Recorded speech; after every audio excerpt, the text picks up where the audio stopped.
So, mag-i-impeach po tayo ng Vice President na binoto ng 32 million na tao na Pilipino dahil lang sa suspetsa. Pag binasa po nyo itong mga nakalagay sa Article 5 regarding unexplained wealth, SALN violations, bank records, and financial forensics, nakalagay lahat sila based on assumptions in preliminary documentary leads, hindi po solid proof. It keeps saying that a forensic review will uncover unexplained assets, but as of now, wala naman napakita yung complaint.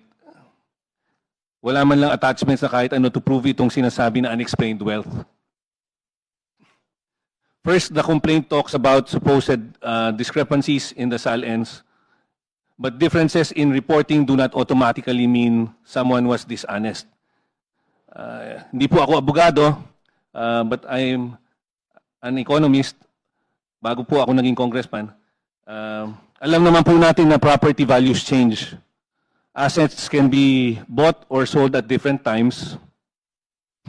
To immediately label this as pattern of concealment without clear proof of intent is unfair and speculative at best, Madam Chair. Second, kailangan daw po ng forensic financial review to reconcile declared income and assets sa SALN.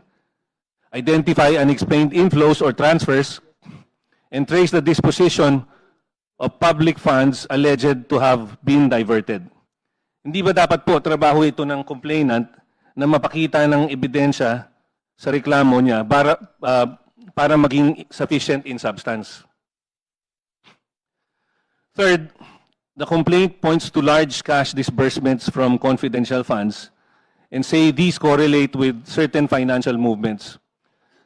But yung mismong complaint admits in paragraph 237 that correlation is not conclusive. Suspicion based only on timing does not prove personal gain. So, mag-i-impeach po tayo ng Vice President na binoto ng 32 million na tao na Pilipino dahil lang sa suspetsa. Third, the mention of intermediaries, third-party accounts, corporations, or relatives is likewise made to sound suspicious. But many lawful transactions are done through representatives or business entities.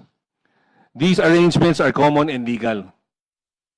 Dapat man lang may katibayan o pruweba na ginagamit ang mga ito para sa mga illegal na gawain. Wala naman pinakita na kahit anong dokumento sa complaint. Fourth, alam natin, Madam Chair, na ang bank secrecy is not absolute, pero hindi natin ito dapat ma-set aside based on unverified claims. Investigation should be based on real and credible evidence, not on fishing expeditions in the hope of finding something.